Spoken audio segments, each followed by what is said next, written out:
Good evening and welcome to our show this evening. We have Patrick McDermott, who is our county sheriff. And I told him he looks like a fellow named Bellotti, but no. We've come a long way. He was the previous, and he's been there for a while. Yeah, we're just kind of joking around. But the sheriff's here to talk to us about some things that they got going on. And by a chance encounter with the sheriff and a couple of his aides at Newcomb's Farm over in Milton, having breakfast one morning. So, but anyway, that's for another time, I guess. So anyway, I'd like to introduce the sheriff, and perhaps you could give us a little of your bio, maybe before you became famous. Absolutely. No, so it's great to have to be here in Stoughton on the Godfathers show, which is great. Celebrating the 50th anniversary of the original motion picture back in 1972. Someone might think I'm really actually. Yeah, I remember when those came out. I really keep my mouth shut. Francis Ford Coppola and Mario Puzo. So a great dynamic duo that brought to life that amazing film. So it's great to be here today because I'm a big fan of that film, and now I'm a big fan of yours here in Stoughton. So you make the Godfather quite happy. It's a beautiful thing. I'm going to make you an offer you can't refuse. Okay. Now, anyways, I appreciate being here. No problem. I've been blessed. I've been a sheriff now for a year and a half, but prior to that.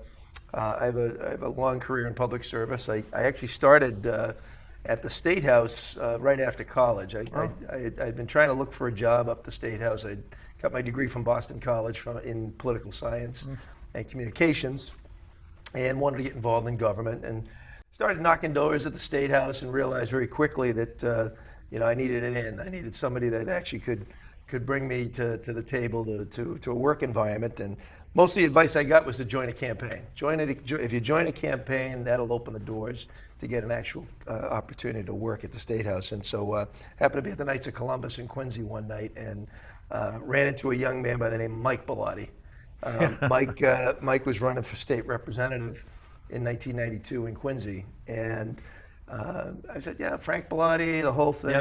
One thing led to another. And I started working with Mike's campaign that summer. And we were successful in that effort, and about a year later, I went to work for him up the State House after he got involved as a state rep.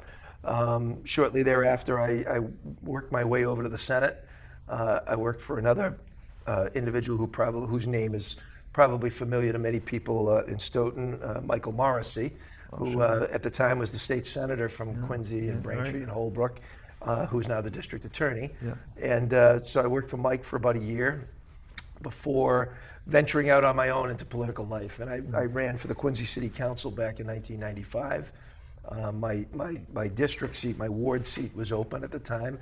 I had been president of the Montclair-Wollaston Neighborhood Association as a young man, so I decided to jump into that district seat. Good source of some votes. It was great. I had worked, it was a funny story there. I was a young guy, and the organization was a little tired in the neighborhood association, and they were looking to inject some young life into it. And I was up the Knights of Columbus again, and one of the organizers in the neighborhood association asked me if I'd consider running for one of the board seats.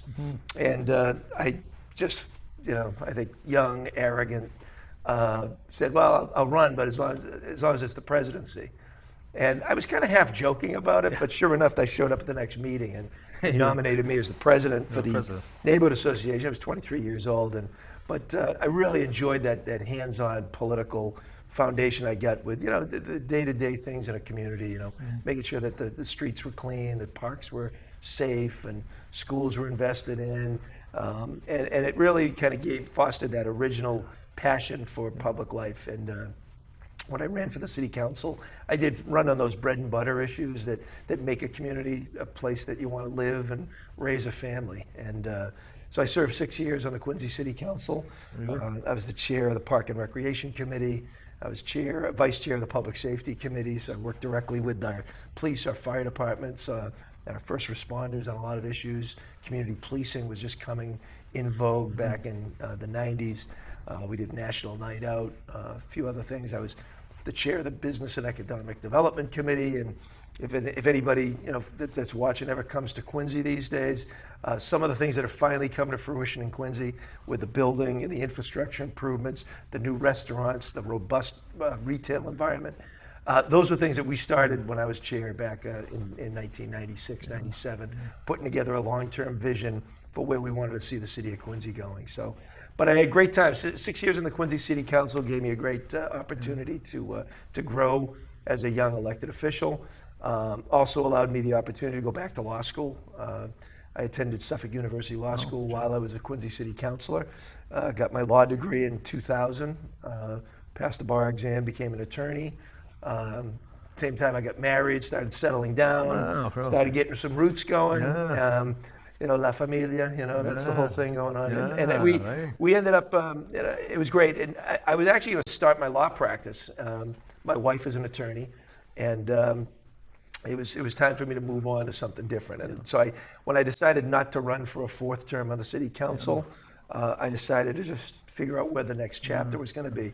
And several of my close Democratic friends suggested that I take a look at running for a very somewhat obscure, unknown position called Register of Probate for Norfolk County. And I had campaigned around Norfolk County with Bill Keating, with Paul Harold, and Bill Delahunt, and Mike Bellotti, and all these other guys from back in the day. So I was familiar with the county political structure, but I was really unfamiliar with this Register of Probate role. And so researched it a little bit, realized that it actually was a position that I think my skill set would fit in well. And that was basically being the clerk magistrate of the probate and family court in Canton, and dealing with some of the more intimate and personal problematic issues within a family structure: divorce, child support, custody issues, restraining orders, domestic violence, guardianships. And so in 2002, I was elected as the Register of Probate for Norfolk County. Cool, yeah. Enjoyed it thoroughly. I ran on a platform of access to justice issues, making sure that the average resident in the county of Norfolk would never have to worry about access to the court system, at least to the probate and family court. And we expanded that to our district and superior courts as well, making sure at the same time I was in the Bar Association for Norfolk County, became president of that group. So at the same time I was Register of Probate, I was also actively cultivating a group of lawyers that would help us provide socioeconomically disadvantaged people access to lawyers, access to our court system. So for 18 years I did that. 18 years I was Register of Probate. Wow. 3 terms in the probate and family court. And like everything else, and at the same time, life was happening around me. My 2 kids came into fruition, and I was able, because of the position, and to watch my kids grow up and participate in all kinds of activities. But professionally, it was a wonderful thing for me to experience. But like in any other thing, it runs its course. And I decided, back in 2017, 2018, that I would likely not be seeking a 4th term as Register of Probate. That I would hope that another opportunity might present itself, or practice law. And I was in real estate, doing a few other things. Come back again, my good friend Mike Bellotti out of nowhere. Mike had gone on from state rep to running to be sheriff of Norfolk County. He was elected in 1998. And he served 20 years. And I always jokingly said to him, because of our friendship and our closeness, I always jokingly said to him, I said, Mike, if you ever decide to move on from sheriff, could you give me a half hour's notice before you tell anybody else? Yeah. And we all joked about that for years. And Mike was always considered a candidate for other positions, for governor, lieutenant governor, secretary of state, other opportunities. And then all of a sudden I got a call, summer of 2018. It's time. August. And the sheriff called me up. He says, hey, what are you doing? They want to come and meet me for breakfast. I said, sure. Met him at the Granite Street Cafe in Quincy. And Mike told me that this news of him potentially becoming president of Quincy College was real, and that they had offered him the position, and he was most likely taking it. And I said, is this real, Mike? And he says, it's real. I said, well, what do I do? He says, this is your half-hour notice. Start making phone calls. So it was great. My career is I've been blessed with a lot of great friends, with family. I decided to run for sheriff in 2018. So Mike had stepped down, Sheriff Bellotti stepped down as sheriff only 2 years into his term. So governor, because there was a vacancy in the office of sheriff, the governor has the opportunity to appoint an acting sheriff until the next state election. So because the vacancy occurred in 2018, just after that state election, the governor was then appointing somebody. So he appointed, and this is where the story gets a little dicey and interesting. We talk about family battles. Governor Baker, in his wisdom, because the McDermott name was so popular in Norfolk County, found a gentleman from Westwood, Jerome McDermott, who was a Republican, from former Boston City Councilor. And next thing you know, Governor Baker appointed Jerome McDermott as the acting sheriff for Norfolk County. I had already decided to run for sheriff, and I had known Jerry for years. From his days in the Boston City Council. So we decided to run against each other. He decided to run as a Republican, and I pursued the Democratic nomination and campaigned for 2 years. Crazy during a pandemic to run for office. Oh, yeah, it's crazy to do anything. It was very difficult. Sure. You know, most of our opportunities to meet people were shut down. We had to go back onto Zoom, or as many opportunities as we could to get on, whether it's a local cable show or somehow get the word out. But we succeeded. It was a good, we reinvented the way you campaign in a pandemic world. The voters in September elected me as the Democratic nominee. I was blessed with that. And then as we shaped it up to be the battle of the Galway twins for November, and McDermott versus McDermott. And when the dust settled, I had been elected to be the 23rd sheriff of Norfolk County, and I took the oath of office on January 6th of 2001. Very nice. Excuse me, yeah, 2000. What did I say? 2001. I'm dating myself. 2021. I know. And believe me, as you get older, it's hard to remember sometimes the dates. But it's been great. My career has been great to this date, and we hit the ground running. Well, I'm glad you were able to come over this evening to talk to audience, and then obviously most of them are from Stoughton. I was going to ask you, some of those activities still going on at the Canton location? Which activities? The access to justice stuff? Yeah, so you mentioned like the deeds and... Yeah, so the county government still, my successor, Colleen Brierly, who I would recommend you have on your show too. Colleen became the Register of Probate, and took a lot of the programs that I started, and she's continuing to do. Bill O'Donnell, who's our Registrar of Deeds, I worked for him actually. I left that little tidbit out. I was at the Registry of Deeds for a couple of years, and active programs going on in both places. So does that mean that the land court is there too, or is that so? There's a land court at the Registry of Deeds. Yes, it's one half of the Registry of Deeds is land court related matters, and then the other court is the recorded land. So what still remains in Dedham? Because that was like the home of the land court, basically, right? So in Dedham right now, because the probate court left, we used to be upstairs from the Registry of Deeds. Okay. But because the employees actually sued the Commonwealth of Massachusetts because of sick building syndrome, and won the lawsuit. And so the immediate result was the removal of the moving of the probate and family court out of that facility in Dedham, and we found our place in Canton. So we left Dedham Square for an office park in Canton. Yeah. And what's left there now is, so there's the Registry of Deeds is still there. They renovated the building, so they cleaned it all out once we left. Upstairs, where we used to be, is now where I think the Norfolk County Law Library is, as well as the probation department for, I believe, the courts, as well as the grand, maybe not the grand jury, but I know the jury pool sits over there as well. It's funny, good segue to me, talking about jury pools. I remember one of the times I was on jury duty, and I don't know which building it was in, but there's a lot of time that you have to kind of wait to see if you're going to be assigned to the jury. And on Fridays was particularly a funny day because I forget the man's title, one of the court officers. He would come down and check on us and all this stuff. Because we were in the bowels of the building. you'd have your head up against a steam pipe. It wasn't the best time to spend a day. But anyway, it was funny because it was on a Friday, and he came by to check up on everybody, and one of the guys says to him, "Geez," he says, "anybody getting out of here early today?" He said, "I got, a golf day and all this stuff." And he says, "You do?" He says, He says, probably, because what do you think all the judges do on Friday? He said, they're usually out here by noon, but you can't leave until I tell you, you know.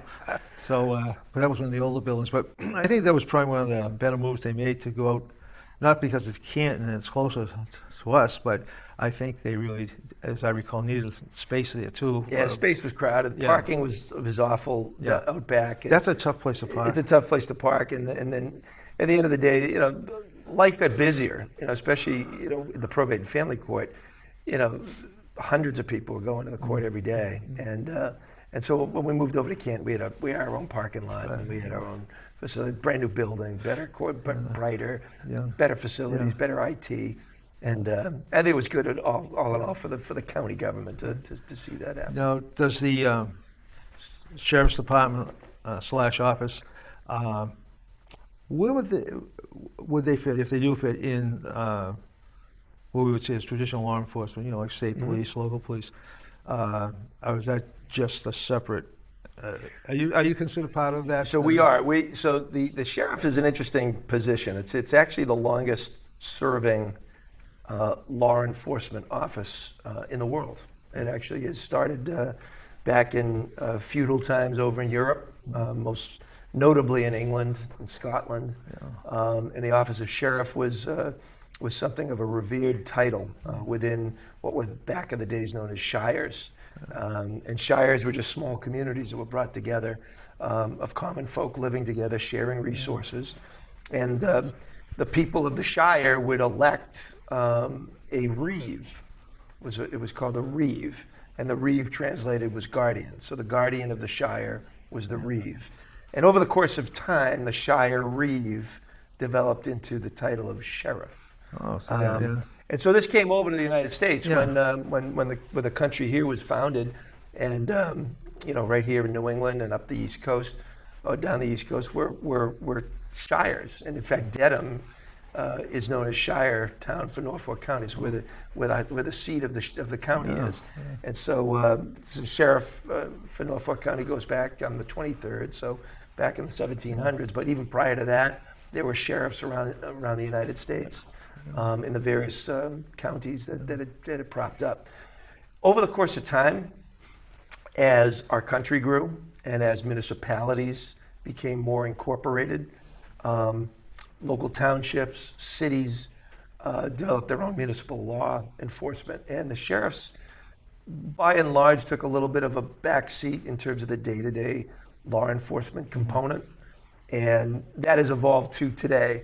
That the sheriff now, while we consider ourselves a partner within the law enforcement family, we do not do direct day-to-day law enforcement operations. So do you have arrest capabilities? We do. We do. Okay. So that's the other thing that we always have, based on common law, based on certain statutory provisions.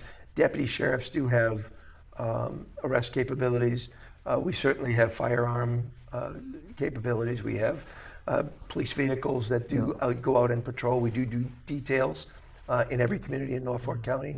I have a friend here in Stoughton. I mentioned to you that I see him buzzing back forth once in a while in his sheriff's vehicle. Yeah. Of course, yeah. How good? Yeah, he's a very busy man for us and takes care of business. Most of the people, so I won't mention his name, but most of the people probably watching know who I'm talking about. Yeah. And so we wanted to put a good word in for him with the boss. I would, and probably he wouldn't mind either. Sergeant Sheehan, he's a good man. Dave Sheehan he takes care of business, and he like many of our officers, really take pride in the uniform, take pride in the work that they do, and most of our uniformed personnel serve day to day in our facility in Dedham. Yeah. So my primary role as sheriff is the care and custody of judicial involved individuals, inmates, who are mostly men. We don't have females in our facility yet, but men that are convicted to serve up to 2.5 years in the House of Correction for various crimes. Yeah. It could be breaking and entry, assault and battery, drunk driving, a lot of drug and alcohol offenses. But we have an opportunity at the House of Correction to actually rehabilitate these individuals. So my job as sheriff is the care and custody of these individuals that come into my custody. And we focus on a day-to-day basis on doing just that. But back on the law enforcement, so we also have these partnerships with the greater region within the law enforcement community. So the sheriff's office, we have 280 sworn deputies under my administration. So we're the largest organization in the county in terms of a force. So most of many of our corrections officers, deputy sheriffs, are specially trained as well to do special operations, whether it's SWAT work, we have our motorcycle police, we have our canine unit, we have a mounted bike patrol unit. We just launched a drone unit, which is also very effective in law enforcement. So we're a partnership with what's known as MetroLEC, which is Metropolitan Law Enforcement Council. So we will go out and assist on major incidents. If there's a crisis here in Stoughton, or maybe it's a search and rescue, or a barricaded suspect, or a domestic situation, we would come out and assist Stoughton PD.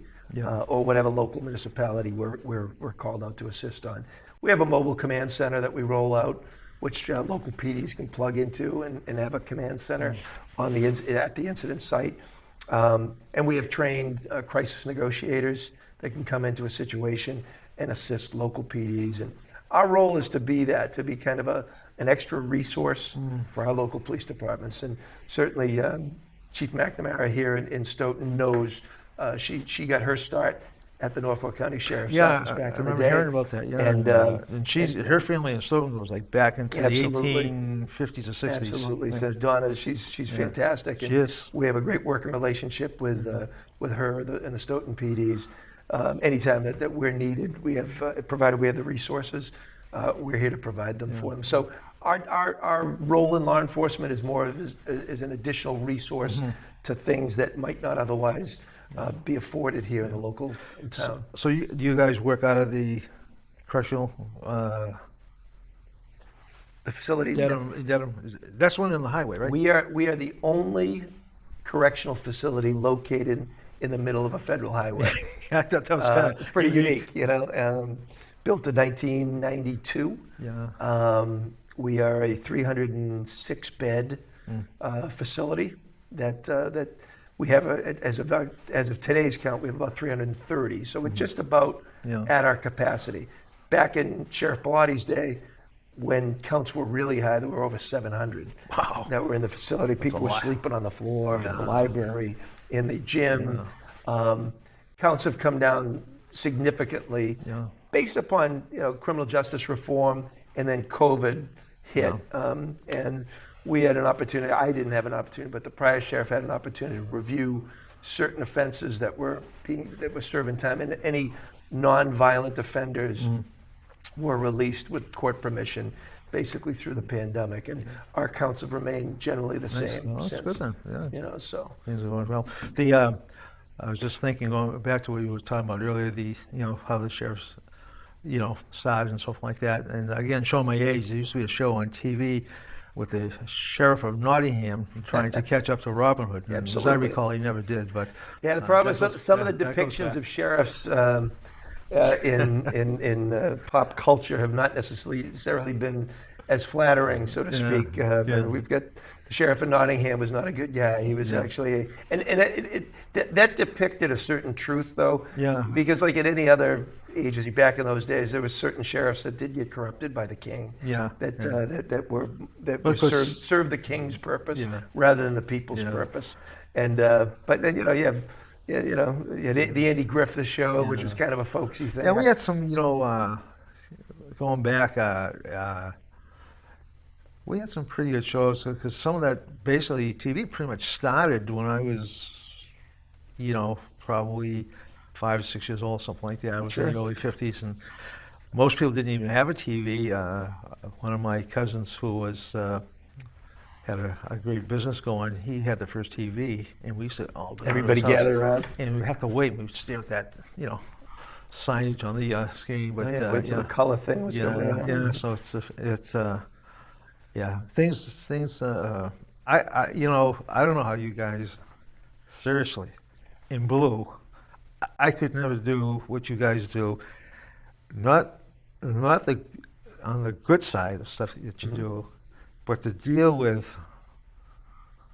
how do I say it? Well, I'll just say it. Deal with the scum of the earth in a sense. And I'm saying that he's not I just don't know how people, can. It's do interesting it. when you look at criminal behavior. The acts that are committed, the heinous acts that are committed by individuals, that put them in a position where they are under my custody or potentially in the Department of Corrections in the higher level stuff. They're bad actors, but when you look at some of the root causes, and I kind of look and put my psychotherapy hat on, and there's root causes of criminal behavior. A lot of it is mental health issues. We've dealt with a whole issue with substance use disorder. People don't wake up in the morning wanting to commit crime. They just don't. Yeah. It's just not the vast majority. Yeah. There are some evil doers out there, but the vast majority of people are looking to survive life. Yeah. And so when you I think look at that's, Maslow's hierarchy of needs, when that foundation is broken, when you don't have the means to put food on your table, buy clothing, take care of your family, whatever the case may be, you will have to find a way to do that. And oftentimes when people are pushed to the limit, when there are sometimes substance abuse issues or there's mental health issues, or you're just out of desperate circumstances, you're going to find a way to survive. And that usually comes with robbery, assaults. And when people go down that road, if there are mental health issues, and that includes drug and alcohol addiction, that leads to criminal behavior as well. So there are those underlying issues, and those are the kind of things that a modern day law enforcement approach looks at. We're trying to look more at the root causes of what causes criminal behavior in the first place. So we put together, at least part of what I wanted to put together as a sheriff is, 4 pillars of where we focus on in law enforcement, and it was prevention, intervention, education, and hope. Yeah. And the preventative piece is a big piece. So we want to try to figure out, how do we prevent criminal behavior from happening in the first place? How do we prevent public safety crises from happening? And you do that largely through, going out and talking to the public, working with at-risk populations, targeting youth populations that might be a target. You target folks that do have substance use disorder. You target folks that are currently that have mental health issues. We figure out where we can actually have an impact before the criminal behavior actually starts. And we do that through our partnerships with our schools. We do it with our partnerships with our juvenile court, do it with our partnerships with our nonprofit community, our faith-based institutions. How can we find and identify these people to take advantage of opportunities that we could present? Sure. Simple active. Can you find me 10 kids here in Stoughton? Mr. or Miss Superintendent here in the school. Can you get me 10 kids who are possibly going down the wrong path in life, and send them to the sheriff's camp this summer, either in Braintree or in Franklin? Right. And that's a youth leadership camp. How can we get those kids who might be otherwise going down the wrong path? How can I get them on the right path? By showing them a better way. Yeah, I know something like that happened here in Stoughton a few years back. I've been a member of the Soul Lions Club for quite a while, and a neighbor basically down the street, who's, I'm sure you know Billy Tracy. Oh, sure. Yeah. And Billy once was telling me, he says, what, I'm thinking that we need a skate park. And I says, well, you do? He says, yeah. I said, why is that? He said, some of these kids that are considered the wild bunch in town, he said, they don't participate in the normal sports. They don't play soccer, baseball, football. But he said, these kids can do some really good stuff on those boards if you've ever seen it. I said, yeah, you're right, Bill. So to make a long story short, the Lions Club became heavily involved, made a major donation, and we helped actually to build a little skate park, which was behind the stands at the old high school.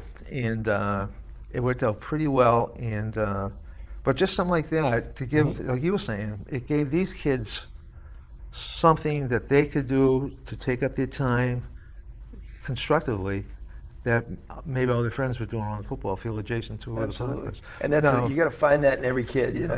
That's where you invest early on. I mean, when you see some of the tragedies that have occurred across the country when it comes to school shootings, a lot of that is mental health related. A lot of that is bullying related. There's a lot of underlying issues that go in with what makes a kid, what triggers that person to make a criminal act out of desperation. And oftentimes it's a lack of acceptance in their community. They don't fit in. They don't fit in, And that's the thing, the investment. And look, we do it, every community has an investment in football, baseball, soccer, basketball, the traditional stuff. We're bringing in some non-traditional things too now, like lacrosse and rugby. Yeah. But some kids aren't sports kids. I know I That's wasn't. what was this situation. I wasn't a sports kid, and I was a musician. So I think theater and the arts are something that we have to invest. Those are usually the first things to go. Yeah. The municipal budget in crisis. That can't be the case with kids. They need it. They need a creative outlet to get whatever's inside them out and to find a sense of belonging in the world. And I think that's some of the prevention measures, especially when we look at kids. How do we find to get them a time out? And skate parks.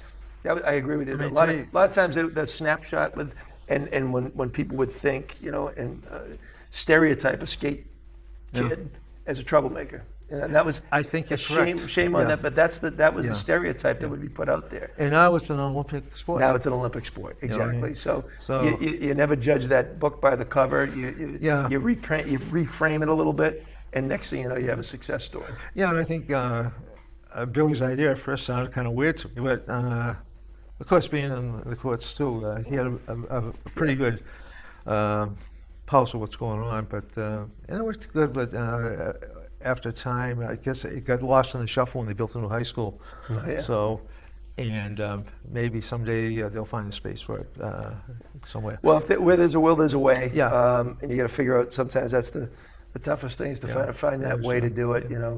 Set up your nonprofit, get some fundraising going, Right. and there's ways to do it. Yeah, and like I say, in the Lions did quite a bit.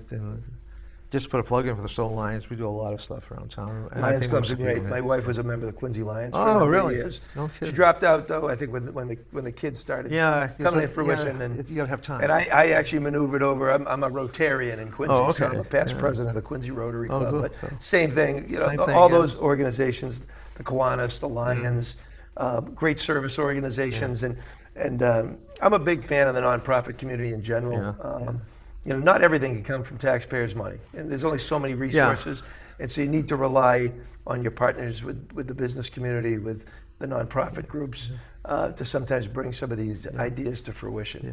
And also just in the community in general, because like, for example, when we or other nonprofits have, like we have one of our big things is a breakfast that's been going on for probably 40 years.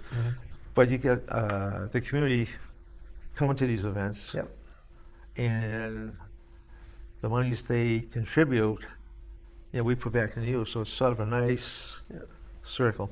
What I wanted to talk to you about too is, and I think when I talked to your assistant who's sitting out there, and stuff you do with the elderly, and the other reason is obviously I resemble that remark, And I remember when I stopped and I happened to run into you guys over that Newcomb's Farm in Milton. One of your people handed me this. Maybe we could talk about that. So this is our File for Life card, and one of the many programs that we do. Once again, this is a preventative measure for a public safety issue. Sure. I've had one of these in my house on my refrigerator. It used to say Sheriff Bellotti on it. It says Sheriff McDermott. But it basically is a File for Life. It has a magnetized strip on the back. These Files for Life have a little card in the middle, and it fills out all of your emergency contacts, your medications, any kind of medical problems that you might have, you or your family for that matter. There should be a card for each person in your household. And when it comes to an emergency response at your home, seconds and minutes count on these things. So all of our first responders in each community, our police, our fire, our ambulatory care, are all trained to look for this. We have these are the bigger ones that have the magnet on them. So we say look for the refrigerator and see if this is on there. And not just for seniors, by the way. We always target market like our seniors because they get it a lot of times. But I've had one of these for the last 20 years, and I've had first responders come into my house for various medical problems over the course of my family life. And that's been on that refrigerator. Really, what a great idea! Whoever came up with it, that's a fantastic idea. It's something that the National Sheriff's Association promote throughout the country, Yes. And so we've adopted it here in Massachusetts, and it's specifically in Norfolk County to make sure that this is available. So we do, we hand it out at all our events. We target our partnerships with our councils on aging Yes. in every community as one of the many programs that we offer seniors to feel safe in their household, safe in their community. Another great program that we have, and these things are available not just in the big size, but we have them wallet sizes as well. Yeah. So you can carry it around in your, because medical episodes take place not just in your home, but you never can be at know the when. park, out for Yeah. a walk. Yeah. You could be at dinner some night, and something could happen. So these are valuable to have. Everybody should have one in their pocket. And if you need one and you want one, send us an email at the sheriff's office, info@norfolksheriffma.org, .com, excuse me, and we'll send you out a file for life. Another program that we have, which is really vitally important and saves lives, is called our Are You OK program. This is a program that is another National Sheriff program that has members, mostly seniors, who might live at home by themselves, might not have anybody to check in with them on a consistent basis. There's a free program seniors can sign up for, and they select a designated time every day that the sheriff's office will issue a automated phone call. Every day at 8 o'clock, if that's what you choose, 10 o'clock. But sometime during the day, that phone call will be initiated by a computer system. When you answer the phone call, it prompts you to respond, like press 1, you're okay. We log it in, everything's great for the day. In the event that you do not respond to that first phone call, we have a deputy sheriff on staff who will initiate a one-on-one personal phone call to make sure that maybe you just missed the automated message. And she tries to get a hold of it. In the event that that is not successful, we get into emergency response mode. If you're living in a single-family home, we'll immediately dispatch police, fire, ambulance. We will contact your loved one. If you live in a congregate living facility, an assisted living, a senior home, we'll also contact the local building superintendent to get up to your unit as soon as possible. Over the course of my tenure as being sheriff, we've I believe saved 9 people based on this program. That's good. People have fallen, the night before in the tub, or got wedged in, fell out of bed, couldn't get themselves up. The goal is to have people not spend too much time on the floor, incapable of helping themselves for more than that 24-hour period. Hopefully it's less than that. The prime example, we had a woman, a 92-year-old woman in Quincy who fell the night before in her bathroom. Our call was initiated first thing in the morning. We didn't get a response. Deputy sheriff gave her a call, still no response. Immediately called the building superintendent, first responders, and the family. They were able to get there in time, bring her to South Shore Hospital. Wow. And that was a good ending Yeah. to what was potentially a very tragic story. definitely. So we think everybody should sign up for the program that is interested, and you can certainly go on the website, norfolksheriff.com, to check that out, or you can give us a call at 1-866-900-7865. And that is our phone number that we can provide. Make sure that you have that available to your audience. Do you want to do that again? Yeah, it's one. If you're out there and you want to write this down, this is, I believe, very, very important. And we'll try at some point to get it on the screen. But anyway. Yeah, if anybody needs this program, Are You OK? To sign up, you can call directly to Deputy Sheriff Cheryl Banbury, and her phone number is 1-866-900-7865. 866-900-7865. Cheryl will walk you through a simple application. We'll get you signed up. And this is, like I said, a voluntary thing. It can be permanent or temporary. Sometimes it's available, and I think sometimes for your audience, maybe it's a younger person whose elderly father or mother is living at home and wants to sign up their parent. Maybe it's a temporary thing because you're going away to Aruba. You won't be able to check in with dad or mom, and you want a 2-week window of our folks watching out for your loved one. We're happy to do that because we know it's valuable and saves lives.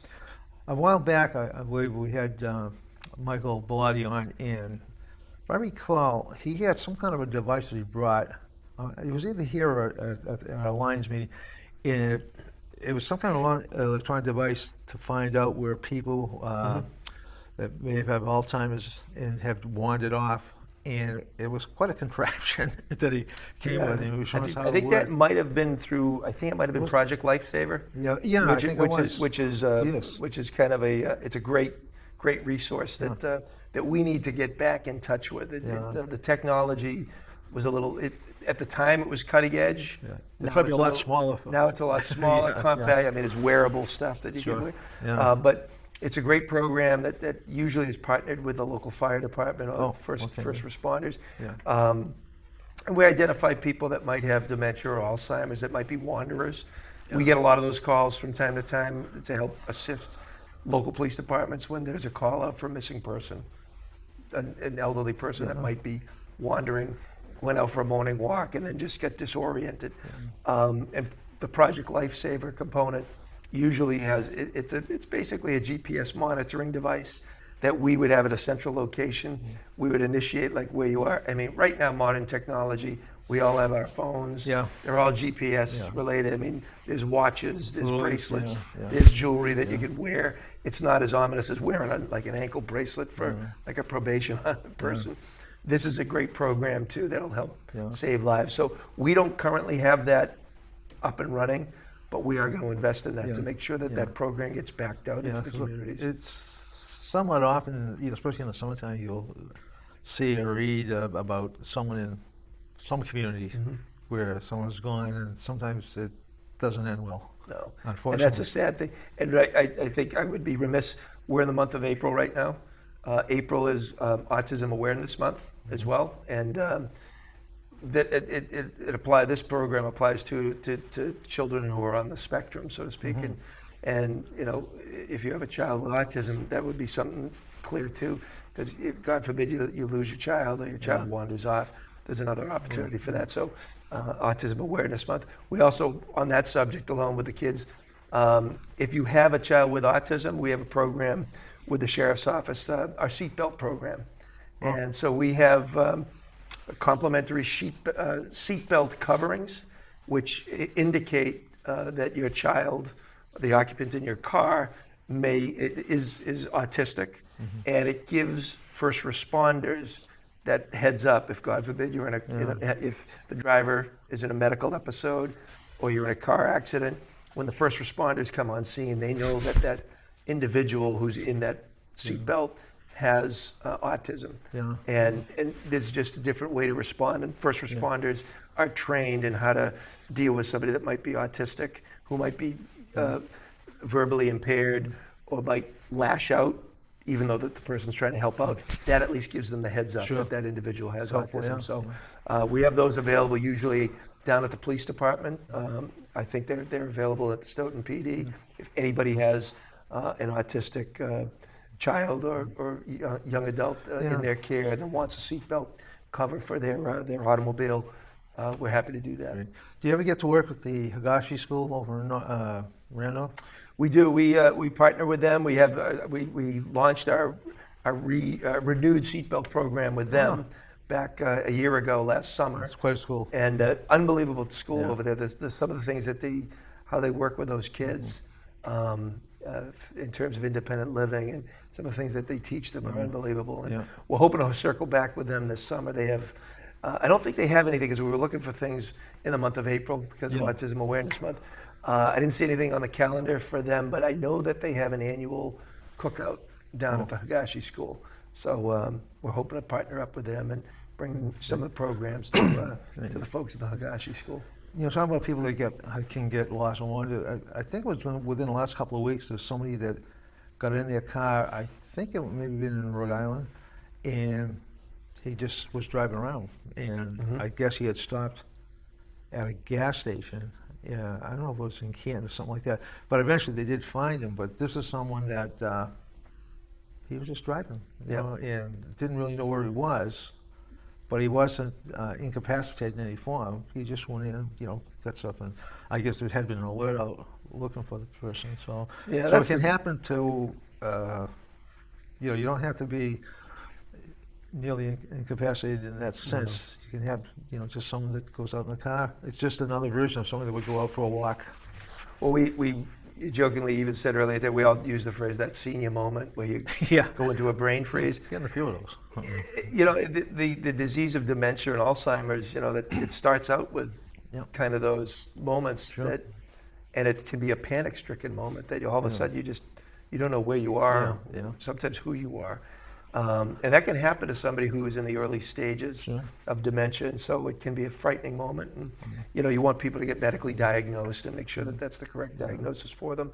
But it's these programs that are run by law enforcement, the sheriff's office, that help assist on that. And we talk about the driving around, and God forbid there's some issue in an automobile, but we have a program called the Yellow Dot program. Gee, there's all sorts of little. And things going you on got to, now. because all of This is very these are interesting. real life scenarios that Yeah, happen frequently enough that Sure. people have to take initiative and say, well, how can I fix this Sure. in some way? So the Sheriff's Office has a program called the Yellow Dot program, and it partners with the File for Life program.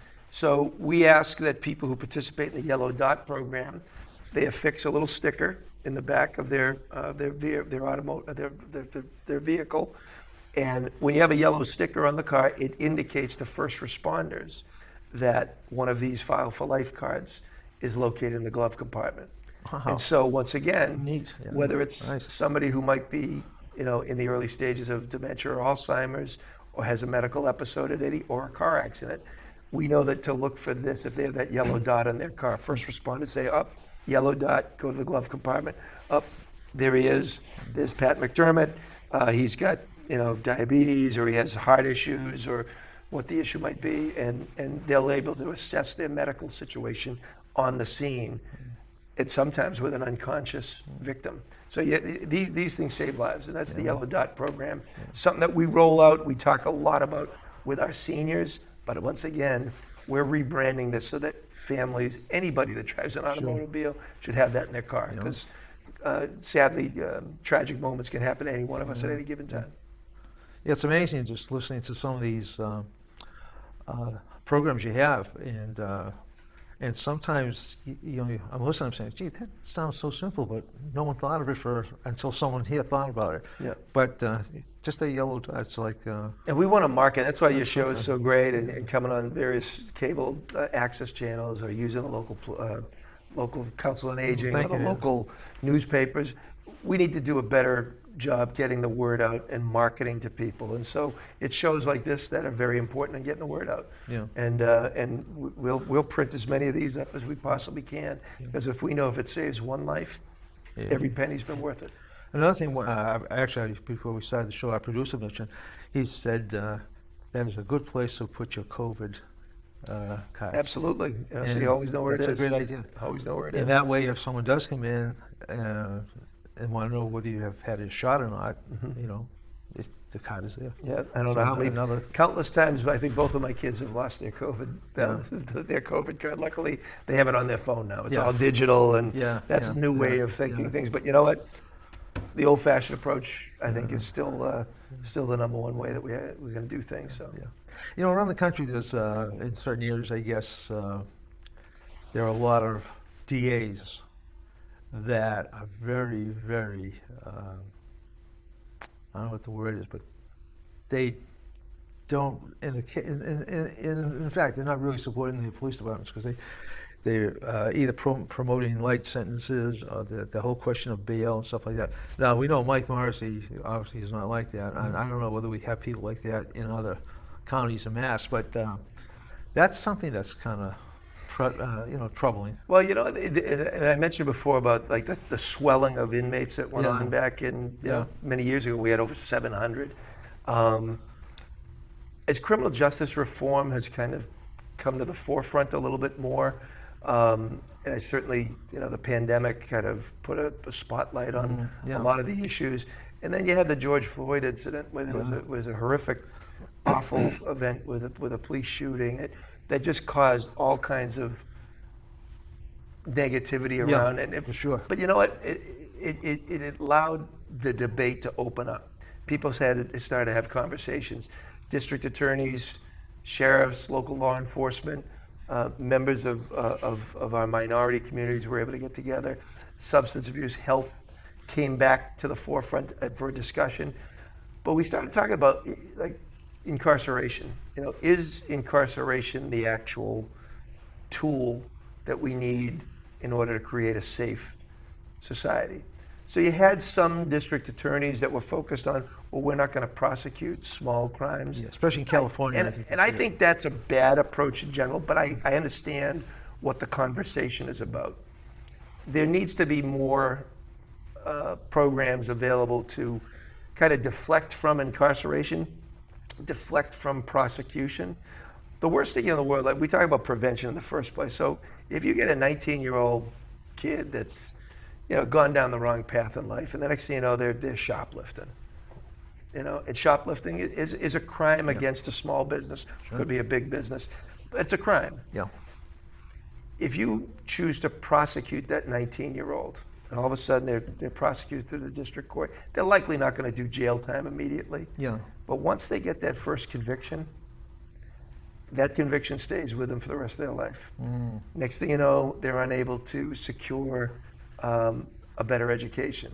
They're not able to secure a good job because nobody wants that shoplifter working for them. Yeah. Yeah. So they say, all right, so I've been rejected, I'm being rejected, so all right, I'm going to find myself someplace where I belong. Yeah. And it sometimes is in criminal behavior. So one thing leads to another, that leads to higher crimes, to robberies, to I'm going to knock off the liquor store, the gas station, I'm going to kill somebody in order for me to survive. And all that came as a result because we didn't identify that 19-year-old who was an at-risk person who was stealing whatever. They wanted a pair of So they sneakers just or say something like that. sometimes just one mistake follows you throughout your lifetime. And that's where I think you have to get creative in law enforcement these days. That's why the training is so much better. When we talk about whether it's police-involved shootings, investigative techniques, crisis intervention, dealing with domestic violence cases, and there is no such thing as a routine stop when it comes to a police officer stop or a routine call.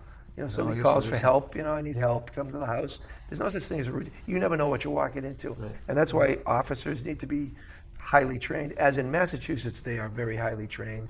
We went through police reform here in Massachusetts. I was just on a call this morning, a monthly call on where the police reform movement's going. And I'm very happy to see the kind of training that goes on with law enforcement professionals, both police, corrections officers, deputy sheriffs, district attorneys. You know, at least we're having these conversations about how do we create a safe community to live, work, and raise kids. Right. And it's not all about the old law and order approach where the bad guys, the good guys, we go after them, we prosecute them, we throw them in jail, and throw away the key. There has to be a more holistic approach to public safety. And that's the kind of thing that, and I think in Norfolk County, you know, we have we're a very progressive county, but we also are a realistic county. Sure. But you have somebody like a Mike Morrissey, who knows the ins and outs of what's going on in the criminal justice system.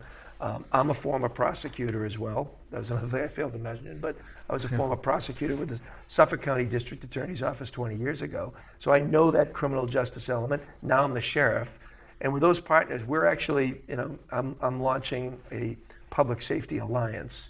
And it's a partnership with the district attorney, the sheriff's office, with the Norfolk County treasurer as well, because financial issues are a big issue too. Mike Bellotti, who's our Norfolk County treasurer, as well as our police and our fire departments, our chiefs, to come up with a public safety alliance that really speaks and goes deep dive on all of the issues that affect a local community when it comes to public safety, when it comes to crime, when it comes to scam prevention, when it comes to fire safety, boating, swimming. What can we create to make sure that all of our resources are pooled together and create safe communities throughout Norfolk County? And that we're launching that program in a couple of weeks in Randolph, and look forward to that. But back to the basics. We are living in a little bit more of an evolved society now that needs a little bit more creative, holistic approach to criminal justice. And it's not all about just arresting, prosecuting, and incarcerating. We need to come up with better plans. And that's, I think, what my goal has always is to come up with better plans to make sure that people don't commit crimes in the first place. How do we provide for them? We talk about the Lions Club and the Rotary Clubs and our local food pantries. There are people out there that are starving, and they're going to commit crime to feed Like you said themselves. before, sure. So what do? We make sure our food pantries are stocked. We make sure that food insecurity as an issue isn't an issue. That we make sure that people have adequate access to food, to shelter, to education. Those are the things that make for a safe community, and those are the things that we're going to invest in. Yeah, I think it's so different. I mean, back in the day, sometimes you would find that people that were having a problem would get a free ride home by the police department. Going way, way back in my case, a friend of mine and I were racing our cars, right? Yep. So we both get stopped. So we get a free ride to the police station. We get an unanticipated ride home from our parents, which was not a lot of fun for either one of us. But the point, it's kind of like what you're saying. You got to look at things and say, how bad is this? Or even if it's kind of bad, can we straighten this out early on? And it makes a big difference. That would be very hard to do nowadays because the community is like Stoughton. I mean, probably quadrupled in size, so it's a little tough to do that. But it's all about diverting. We want to divert people from criminal behavior. And in the event that they get caught up in criminal behavior, we're trying to see if there's a way to put diversion programs in place that say, all right, we're not going to, you're in the criminal justice system, but we're trying not to prosecute you, convict you, put you in jail. Perhaps there's other opportunities that we can get you involved in, shy of incarceration. If if you are a nonviolent offender, like I said, mental health issues, homelessness, substance use disorder, a lot of heroin problems, a lot of meth. I think we're out of time, sir. I got carried away here. Look at that. We thank you very much. Ding, ding, the bell rings. We thank you very much. I've had a good time here tonight, and I've been educated here tonight. Hope to come back again. Yeah, we will definitely try to do something like that. Thank you so much for being our guest. Very good. Thank you.